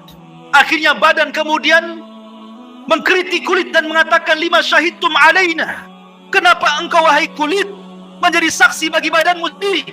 Kata kulit, antaqan Allah, Allah yang membuat bicara, aku mau apa? Tidak cukup dari situ, bumi yang kita pijak akan jadi saksi. Karena yauma idin tuhadditsu akhbaraha, pada hari itu bumi menghabarkan kisah-kisah orang yang pernah di atas bumi itu. Lautan akan jadi saksi, langit akan jadi saksi, malaikat akan jadi saksi. Siapa yang bisa mungkir dari kesalahan, ikhwan? Semua jadi saksi. Di bumi antum bisa bayar lawyer, cari yang pandai bicara. Dia bisa mendustakan yang jujur didustakan. Di akhirat lawyer aja butuh lawyer. Lawyernya butuh lawyer, pengacaranya butuh pengacara. Tapi di akhirat tidak ada pengacara. Apa yang mau diacarakan? Nggak ada pengacara. Ya. Semua jadi saksi. Ma'asyiral muslimin yang dimuliakan Allah Subhanahu wa taala. Mulailah manusia dihisab. Pertama kemudian Allah Subhanahu wa taala akan terbangkan catatannya. Di situ ada yang mengambil dengan tangan kanannya, dengan tangan kirinya, dengan tangan kiri dari belakangnya. Dan itu menunjukkan keselamatan dan tidaknya orang. Orang yang beriman, ambil dengan tangan kanannya. Dengan bangganya dia mengatakan, ha umukra'u kitabiyah. Baca kitabku, katanya. Dia sudah tahu isinya baik. Itu bangga dia. Tetapi orang-orang yang mengambil catatan dengan tangan kirinya, dia mengatakan apa? Ya laitani lam uta kitabiyah. Walam adri ma hisabiyah. Duhai kiranya aku tidak mau mengambil catatanku, dan aku tidak tahu apa hisabku. Sampai terakhir dia mengatakan, ma agna anni maliyah halaka anni sultaniyah. Duhai kiranya kekuasaan yang aku bangga-banggakan di dunia nggak ada manfaatnya. Duhai kiranya harta yang bertumpuk di dunia pun tidak ada faedahnya. Menyesal dia. Kan itu ya. Kemudian mereka dikumpulkan di padang mahsyar, terjadilah hisab kepada binatang. Di situ dikumpulkan semua binatang, mulai dari semut sampai kepada buaya darat, dikumpulkan semua di situ. Kenapa? Karena di antara binatang juga ada yang saling mendolimi, yang bertanduk nanduk, yang tidak bertanduk. Buaya makan ular, ular makan binatang lainnya. Binatang ini terus makan makanan sampai ke yang kecil, saling makan memakan. Zalim di antara binatang. Allah Maha Adil. Ada hisab di antara binatang. Yang tadinya kambing yang bertanduk, yang suka nanduk, yang tidak bertanduk, tanduknya dicabut, diletakkan kepada yang tidak bertanduk. Tanduklah seberapa banyak kau ditanduk di bumi, katanya. Terjadi hisab. Tapi mereka tidak diadab. Mereka hanya dihisab saja. Setelah binatang-binatang dihisab, Allah mengatakan, kunu turaba, jadilah kalian tanah. Orang-orang kafir melihat ketika binatang-binatang habis dihisab jadi tanah, maka mereka mengatakan, ya laitani kuntu turaba. Duhai kiranya aku jadi tanah juga lah, katanya. Tapi tidak mungkin jadi tanah. Tetap mereka dihisab dan diadab. Ikhwan, manusia akan dikumpulkan selama 50 alfasana, 50.000 tahun, dalam kondisi berdiri. Tidak ada di padang mahsyar itu yang duduk kayak antum gini. Enak kali. Apalagi sambil baring bawa tikar. Nggak ada tikar. Posisi mereka berdiri. Karena Allah mengatakan, yauma yaqumun nasu li rabbil alamin. Pada hari itu manusia berdiri menghadap Rabbnya. Kenapa tidak ada yang duduk, tidak ada yang berbaring? Karena kalau duduk, maka dia akan tenggelam dengan keringatnya. Berbaring apalagi? Gimana tidak, matahari diletakkan di atas kepala 1 mil. Ada orang yang bercucuran dengan keringat sehingga tenggelamlah dia dengan keringatnya. Ada yang keringatnya sedada, ada yang keringatnya sepusar, ada yang keringatnya selutut, sesuai dengan amalannya. Sesuai dengan amalannya. Dan hari itu hari yang haus sekali. Makanya orang-orang yang berhasil meminum dari telaga Rasul, lam yadma abada, dia tidak akan haus selamanya walaupun matahari di atas kepala. Likulli nabi haudun, setiap nabi punya telaga. Dan yang paling besar telaga Rasul, jumlah gelasnya sejumlah langit di bumi, sejumlah langit yang ada di, sejumlah bintang yang ada di langit. Warna telaganya lebih putih dibandingkan air susu, lebih manis dibandingkan madu. Siapa yang meminumnya tidak akan haus selamanya. Adakah dari umat Rasul yang tidak akan minum? Ada. Ketika ada orang-orang yang hendak mendekati telaga Rasul di padang mahsyar itu, tiba-tiba dihalau para malaikat. Kemudian Rasulullah SAW berteriak-teriak, ummati, ummati, ya Rabb, itu kan umatku, biarkan mereka minum. Lihat bagaimana rahmatnya Rasul pada umatnya. Tapi Allah mengatakan, ya Muhammad, innaka la tadri ma ahdatsu ba'daka, innahum khayyaru wa baddalu. Hei Muhammad, kau nggak tahu apa yang terjadi dengan umat mereka. Sudah merubah-rubah petunjukmu, sudah merubah-rubah sunnahmu. Biarkan mereka tidak minum. Masyarul muslimin yang dimuliakan Allah Azza wa Jalla, manusia akan tenggelam dengan keringatnya. Kemudian manusia pun bingung karena mereka harus berdiri. Entah apa yang harus dilakukan mereka. Mereka menunggu faslul qadha. Bagaimana putusan Allah kepada mereka, masih bingung. Akhirnya mereka pun berjalan kepada Adam. Ya Adam, engkau kan bapak kami. Mintalah syafaat kepada Allah. Tidakkah kau lihat? Tidakkah kau iba kepada kami? Kami sulit di sini.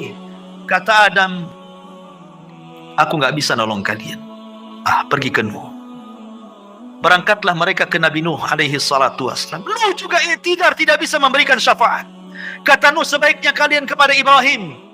Temui Nabi Allah Ibrahim alaihi salatu wassalam. Berangkat mereka ke Nabi Allah Ibrahim. Ya Ibrahim, wahai Ibrahim, anta Khalilur Rahman, kau adalah kekasih Allah. Ala tara ila ma nahnu fi. Tidakkah kau lihat, tidakkah kau iba melihat kondisi kami? Kata Ibrahim, tidak, aku pernah berdosa 3 kali. Sebaiknya kau datang kepada Musa. Temui Nabi Musa. Berangkat ke Musa. Kata Musa, aku juga tidak bisa karena pernah membunuh orang. Ke Isa saja. Temui Nabi Isa. Isa tidak menyebutkan uzurnya, tapi datangi Rasul Muhammad sallallahu alaihi wasallam. Datanglah mereka kepada Rasulullah. Baru kata Rasul, ana laha, kan ku coba. Rasul sujud di bawah arsy Allah dengan sujud yang lama sampai Allah datang dan mengatakan, irfa ra'saka ya Muhammad, angkat kepalamu wahai Muhammad. Tusma, katakan kau didengar. Sal tu'ta, minta kau diberi. Isfa tu syafa, minta syafaat kau diberikan syafaat. Ma'asyiral muslimin yang dimuliakan Allah Azza wa Jalla. Kembali kepada proses hisab. Hisab ini ada 2 macam. Ada yang disebut dengan hisaban yasira, hisabnya mudah. Ada yang disebut hisaban asira, hisabnya sulit. Dan ada yang ketiga tanpa hisab. Ada kelompok-kelompok yang tidak dihisab. Karena Rasulullah SAW pernah ditampakkan dari 70.000 umatnya, mereka tidak dihisab, tidak diazab, direct masuk surga. Kemudian ketika ditanya siapa mereka orang-orang yang tidak dihisab itu Rasul, kata Rasul, alladzina la yastarqun wa la yaktawun wa la yatatayyarun wa ala rabbihim yatawakkalun. Orang yang tidak minta diruqyah, tidak minta dikai besi panas yang digunakan untuk perobatan, dan tidak tatayur menjadikan sial dan hoki kepada sebuah benda atau suara, dan mereka senantiasa tawakal kepada mereka. Orang-orang yang masuk surga tanpa hisab dan adab, tidak akan dikumpulkan di padang mahsyar, direct masuk surga. Tetapi orang-orang yang hisabnya sulit dan orang yang hisabnya mudah tetap di padang mahsyar. Cuman mereka tidak sampai 50.000 tahun, tergantung hisab. Kalau hisabnya mudah sebentar saja. Karena umat Islam, orang-orang yang beriman, hisabnya cepat. Allah hanya menghisab manusia itu setengah hari. Bagi orang-orang yang beriman, tidak sampai 50.000 tahun, setengah hari saja. Tapi setengah hari kehidupan akhirat, bila dibandingkan dengan kehidupan dunia, sama dengan 500 tahun. Karena Allah mengatakan, inna yauman inda rabbika ka'alfi sanatin mimma ta'udun. 1 hari kehidupan akhirat sama dengan 1000 tahun kehidupan dunia. Berarti setengah harinya 500 tahun. Dan orang yang beriman yang mendapatkan hisab itu hanya dari ba'da zuhur ke ba'da asar saja, setengah hari. Tapi setengah hari kehidupan akhirat, bukan setengah hari kehidupan dunia. Ya, 500 tahun juga. Makanya orang-orang miskin lebih dahulu masuk surga setengah hari dibandingkan orang kaya. Orang kaya nunggu dulu 500 tahun baru masuk surga. Orang miskin masuk surga. Kenapa? Pertanyaannya berat. Min aina iktasabahu wa fima anfaqahu. Dari mana kau dapatkan harta itu? Kemana kau belanjakan? Kan itu ya. Banyak pertanyaannya. Kos-kosan 5-5-nya ditanya. Kan itu ya. Antum punya apa lagi? Mobil 3. Direntalkan, semua ditanya. Dari mana kau beli mobil itu? Kemana kau belanjakan? Semua ditanya. Akan ditanya semuanya. 1 hari antum belanja seberapa kali ke mall tuh? Ditanya. Kan gitu. Emang nggak ditanya dibelanjakan? Semua ditanya. Ini makanan yang kita makan ditanya. Minuman yang kita minum ditanya. Makanya Allah mengatakan, falyanzuril insan ila ta'ami. Hendaklah manusia melihat kepada makanan yang dimakannya. Karena semua akan ditanyakan. Allah mengatakan dalam Al-Quran, dalam surah Al-Haqqumut Takatsur, la tus'alunna yawma idzin 'anil na'im. Akan ditanya pada hari kiamat itu semua nikmat yang Allah anugerahkan kepada kita. Ingat, hisab itu ada 2 cara. Orang yang berdebat dalam hisab celaka dia, pasti masuk neraka. Man nukisha fil hisab halak, kata Rasul. Orang yang melakukan perdebatan dengan Allah ketika hisab, celaka dia. Maksudnya apa? Allah akan mengatakan, dulu ku beri mata kau, sudah kau syukuri matamu? Jawab. Maka dia mengatakan, belum ya Rabb. Ya. Dulu kau beri telinga, itu sebagai amanah. Kau gunakan untuk apa telingamu? Untuk maksiat kau untuk taat? Oh, untuk maksiat ya Rabb. Terjadi dialog. Ya, kalau terjadi munakosah dialog seperti ini, celaka orang ini. Tetapi kalau yang kedua ini tidak terjadi dialog, dia hanya mengiyahkan saja kata Allah. Bukankah dulu di bumi aku berikan begini? Iya. Bukankah dulu di bumi aku berikan ini? Iya. Iya, gitu saja. Dia nggak bantah. Maka Allah mengatakan, al-an satartuka wa ghafartu dzanabak. Al-an satartuka, sekarang kututupi dosamu. Wa ghafartu dzunubak, dan ku ampuni dosa-dosamu. Ini hisaban yasira namanya. Hisab yang mudah, hanya ditanya tapi tidak perlu jawab. Tetapi yang memerlukan jawaban sehingga terjadi munakosah dialog antara Allah dengan kita, ini celaka orang ini. Ya, pasti binasa orang ini. Hisabnya sulit. Ketika semua sudah dihisab, maka datanglah mizan timbangan. Barulah timbangan. Faman thaqulat mawazinu fahuwa fi 'ishatir radiyah wa man khaffat mawazinu fa ummuhu hawiyah wa ma adraka ma hiya narun hamiyah. Siapa yang berat timbangan baiknya, maka dia dalam kehidupan yang diridai masuk surga. Tapi siapa yang berat timbangan buruknya, dipastikan masuk neraka. Ma'asyiral muslimin, setelah terjadi penimbangan amal, maka manusia mulai dikelompokkan tuh dengan sesembahannya masing-masing. Nyembah apa antum di bumi? Nyembah pohon, bersama pohon itu. Nyembah ular sendok, bersama ular sendoknya. Nyembah apa lagi? Batu, bersama batunya. Semua orang dikumpulkan dengan sesembahannya. Dan ketika orang-orang kafir, orang munafik, orang yang beriman sudah terkelompok-kelompok, maka Allah mengatakan, wasiqal ladzina kafaru ila jahannam zumara. Giring orang-orang kafir itu, masukkan ke neraka saja. Mereka tidak akan sempat meniti siratal mustaqim. Pada Allah mengatakan, wa in kuntum illa wariduha, kalian pasti akan melewatinya. Tapi orang kafir direct masuk neraka, tidak ada lintas melintasi siratal mustaqim. Ketika semua orang-orang musyrik, orang kafir sudah Allah masukkan ke neraka, tinggal mukmin dan munafik. Di sini Allah Subhanahu wa taala bagikan cahaya, setiap orang dapat cahaya. Cahaya itulah bekal kita meniti titian siratal mustaqim, karena itu gelap. Neraka jahanam itu gelap karena titian itu terbentang di neraka jahanam. Karena Allah Subhanahu wa taala mengatakan, wa jaa rabbuka wal malaku saffan saffa wa ji'a bi jahannam yauma idzin yatadzakkarul insan andalahu dzikra. Ketika Allah datang menemui makhluknya di padang mahsyar, malaikat bersop-sop, Allah katakan, jahanam tarik ke sini. Jahanam pun ditarik. Jahanam punya 70.000 tali kekang. Satu tali kekang ditarik 70.000 malaikat. Besar. Ya.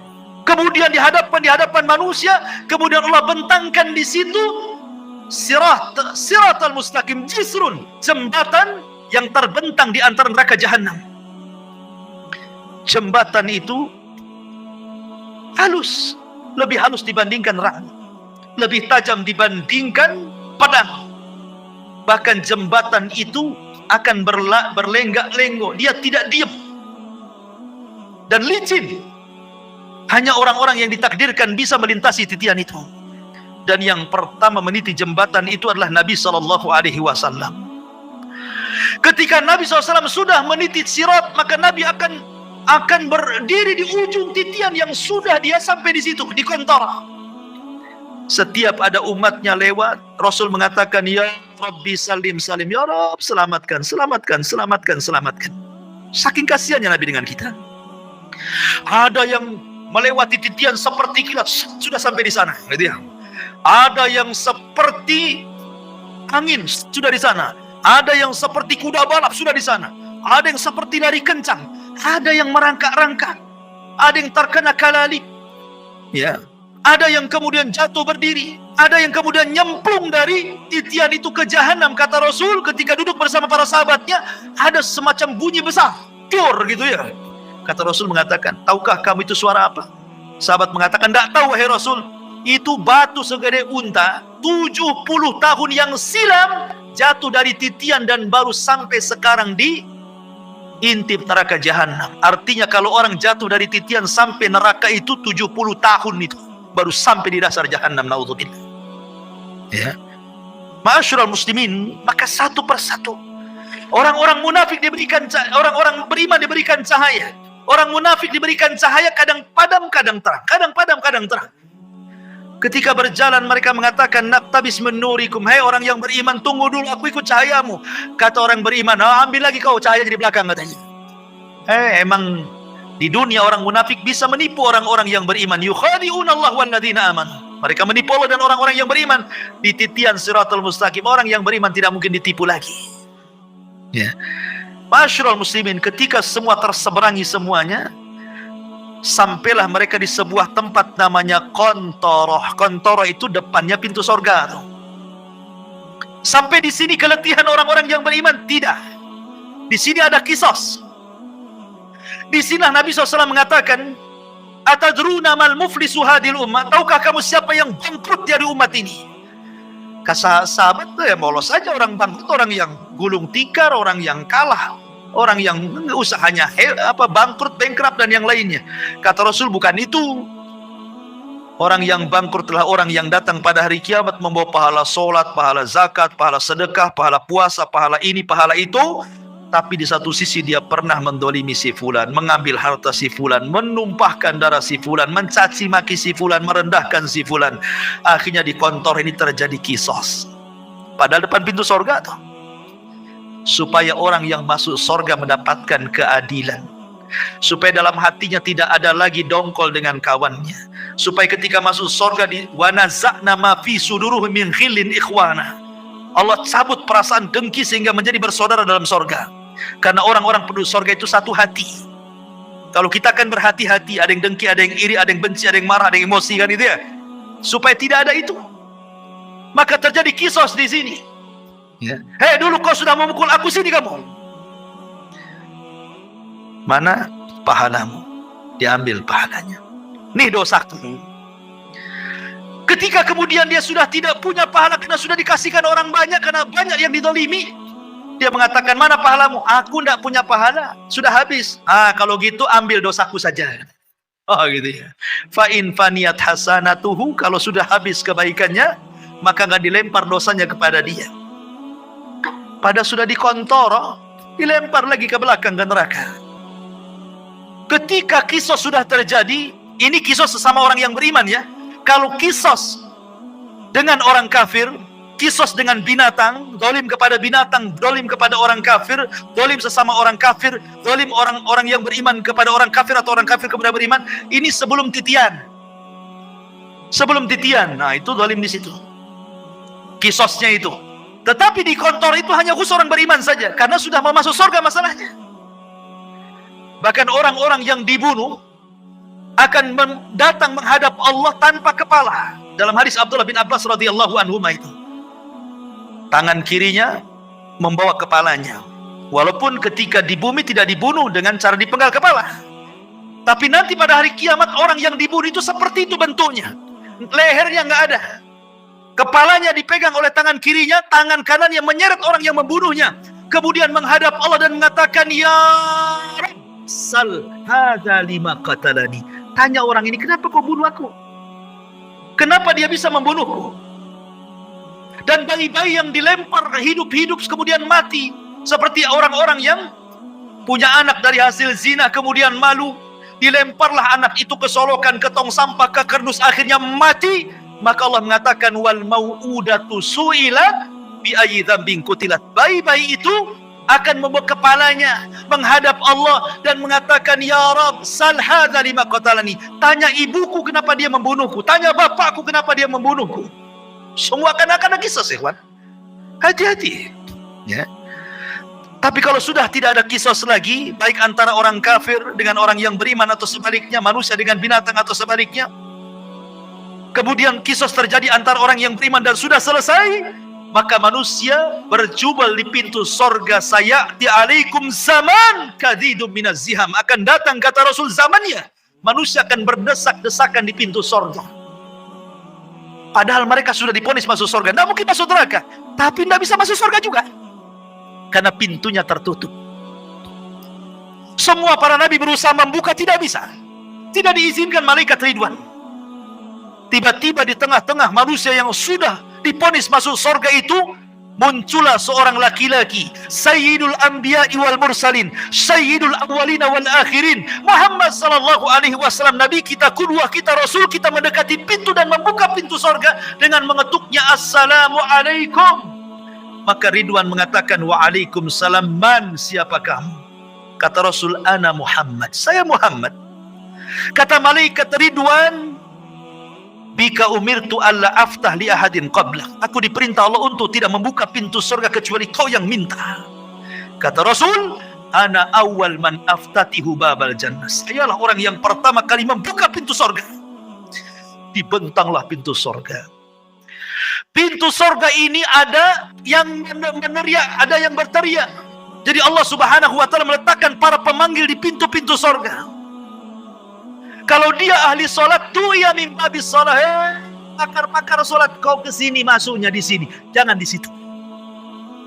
Yang pakar puasa sunnah, puasa Senin Kamis, Ayyamul Daud, pokoknya ahli puasa, ada pintunya dari pintu royan. Ahli puasa, sini dari pintu royan, jangan pintu itu.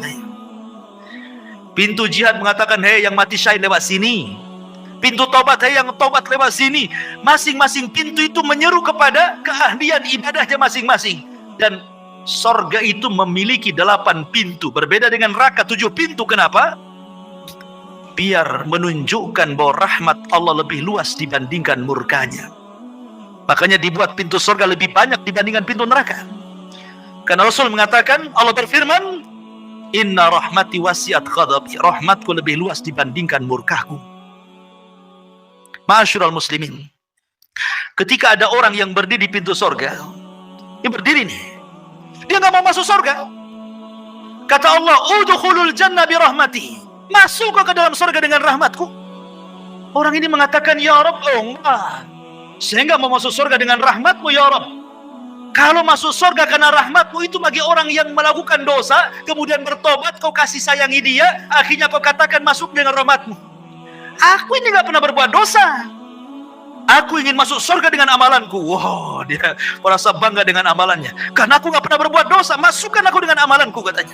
Baik, kata Allah. Hitung amalan berapa? Dihitung amalannya. Rupanya amalannya tidak sebanding dengan satu nikmat yang Allah berikan, nikmat penglihatan.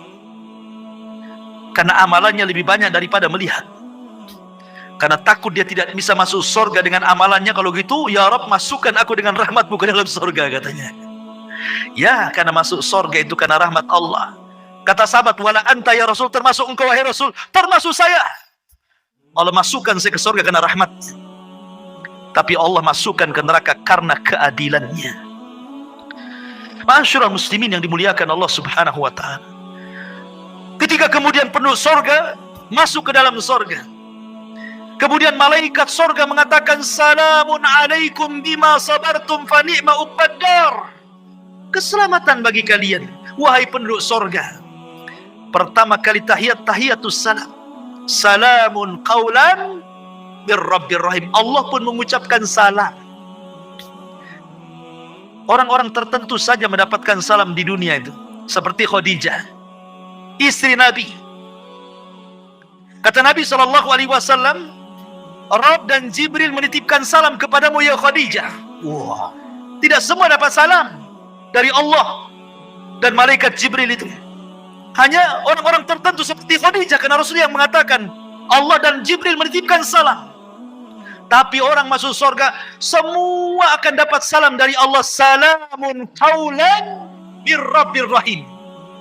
Ya, mereka dapat salam. Dan salam itu artinya selamat, karena di surga tidak ada aib. Di surga itu selamat semuanya. Tidak ada orang yang lisannya kotor. Tidak ada di surga itu. Tidak ada tukang ghibah, tukang gunjing, tukang caci, tukang maki, tukang merendahkan. Tidak ada. Tidak ada yang dendam. Tidak ada. Sampai kepada istri-istri tidak ada cemburu kalau antum bersama bidadari. Karena semua jadi salam. Selamat semuanya.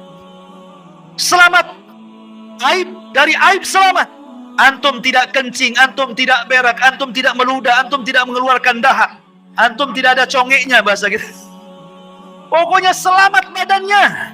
Sampai-sampai ditanya Rasul, kalau hari-hari makan minum, cemana beraknya, cemana kencingnya? Kata Rasul, berak dan kencingnya dengan keringat. Dengan keringat. Dan keringatnya seperti minyak misi, itulah berak dan kencingnya penduduk sorga, katanya. Wah, luar biasa. Selamat badannya. Wanitanya tidak haid, tidak ada nifas. Tidak ada bau ketiak di sorga itu, semua wangi. Dunia antum harus bawa-bawa apa tuh? Kadang-kadang dikasih kapur barus ketiak. Di bumi kan gitu ya. Di sorga nggak ada bau. Nggak ada bau-bau di sorga itu. Karena selamat badannya. Ya. Di sorga tidak ada nenek-nenek. Di zaman Rasul ada nenek-nenek datang kepada Rasul. Aku masuk sorga nggak Rasul? Kata Rasul, nenek-nenek nggak masuk sorga. Nenek ini menangis. Pergi dia. Kemudian Rasul mengatakan kepada sahabat, bilang sama nenek itu, bukan berarti nenek itu nggak masuk sorga, maksudnya di sorga nggak ada nenek-nenek. Bacakan ayat inna ansha'na kunna insha'an wa ja'alna kunna abqara uruban atraban. Kami jadikan nenek-nenek jadi gadis-gadis usianya 33 sampai 34. Semua sama usianya segitu. Ya. Dan sorga itu nikmatnya yazdah, bertambah dan bertambah. Ada sukul jannah, pasar sorga. Pasar ini setiap Jumat kalau di bumi, kalau di sorga namanya Yaumul Mazid, hari tambahan nikmat. Semua penduduk sorga ke pasar, yang laki-lakinya itu berjumpa dengan kawan-kawannya di pasar itu. Kemudian ngobrol cerita pengalaman antum di dunia. Oh, kita kan pernah ngaji di Odessa dulu, kenal nggak antum di samping sana? Nanti itu bicarakan semua itu akan teringat dengan kehidupan dunia. Jadi pembicaraan nanti di pasar itu, pembicaraan kita di dunia, obrolan kita, bercandaan kita, semua akan dibicarakan di pasar surga itu. Di pasar surga itu ada jual beli, ya, hanya untuk berjumpa dengan kawannya, ngobrol, minum, makan di situ enak-enak. Kemudian sebelum pulang, habar riyah. Tiba-tiba Allah Subhanahu wa Ta'ala hempaskan angin, membawa debu, kemudian mengenai jasad-jasad orang yang ada di pasar surga itu. Fayazdad husnan wa jamal, maka dia akan bertambah gantengnya, bertambah sehatnya, bertambah kekarnya, bertambah indah. Ketika pulang istrinya nggak kenal. Laqad izdastum husnan wa jamala. Wahai suamiku, kenapa kau makin tampan, makin ganteng, makin itu gitu. Dalam kisah Israiliyat disebutkan, ini Israiliyat lagi ya. Jadi di pasar-pasar surga itu banyak gambar macam-macam. Ya, mungkin kalau di dunia itu antum tahu tukang cukur kan banyak tuh gambarnya kan. Ada yang jenis begini rambutnya, jenis begini rambutnya, jenis begini kan banyak tuh. Tinggal tunjuk saja, cukur saya seperti ini. Nanti dicukur kayak gitu kan. Nah di surga itu akan dibentuk tuh macam-macam gambar. Yang ganteng-ganteng itu tinggal nunjuk saja Anda akan seperti itu. Itu cerita Israiliyat. Iya, iya. Oh kayak gitu. Kayak siapa? Antum kayak Abu Humairah, jadilah Abu Humairah. Gak mau lah gemuk gitu. Jadi mereka pulang itu berjumpa dengan istrinya, kata istrinya, laqad izdastum husnan wa jamala. Hei suamiku, kenapa kau makin ganteng? Kata suaminya, kau juga kenapa makin cantik, katanya. Jadi setiap minggu kenikmatan itu bertambah, makin ganteng, makin ganteng, makin ganteng. Makanan hari ini kalau dimakan besok lebih nikmat, kalau dimakan lusa lebih nikmat, dimakan lusanya lagi lebih nikmat, makin nikmat. Coba antum makan mangga, dibiarkan 1 bulan. Hari ini makan mangga, besok mangga dibiarkan 1 bulan. 1 bulan depan antum makan tuh mangga. Nanti atau setahun itu mangga tinggal peloknya saja itu kan. Di sorga itu makin hari makin nikmat. Ya, kan luar biasa tuh. Makin hari makin ganteng. Coba antum hari-hari ke pasar sini, makin ganteng atau makin kusut tuh? Makin kusut kan itu. Stres, apalagi bawa istri yang dicatat beli bawang, pulang beli baju pula kan. Stres lagi. Makin turun alisnya. Ya. Ma'asyiral muslimin yang dimuliakan Allah Azza wa Jalla, ketika orang masuk surga, pertama yang dimakan apa? Dan pertama yang diminum apa?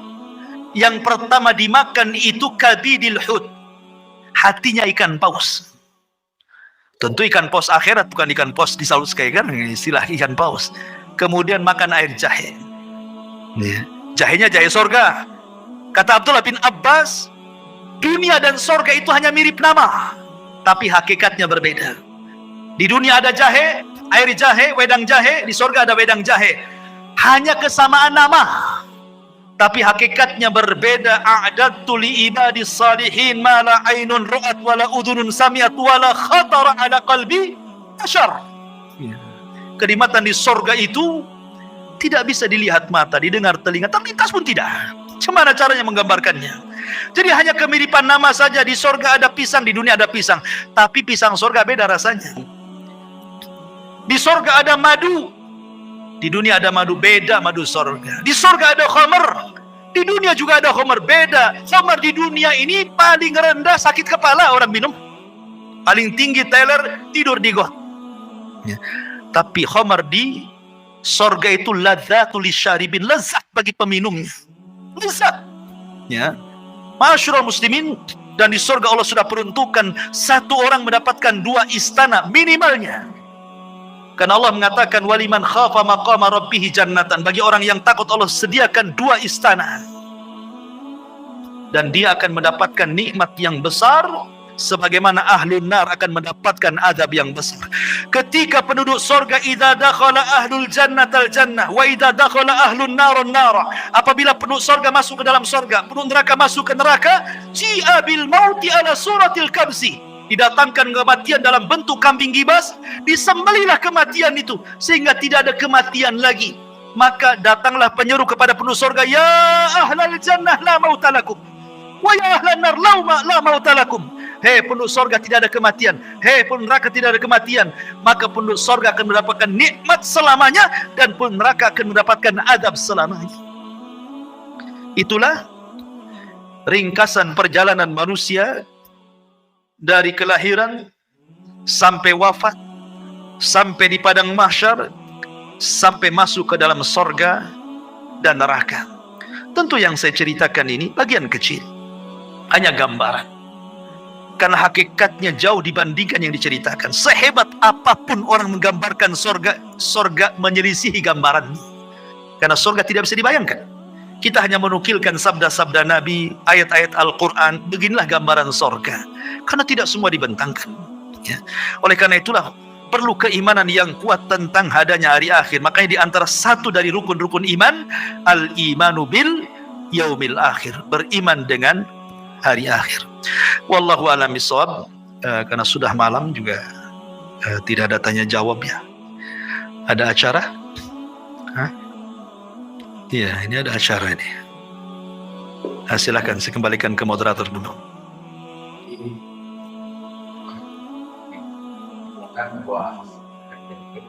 Kami akan memberikan dari pihak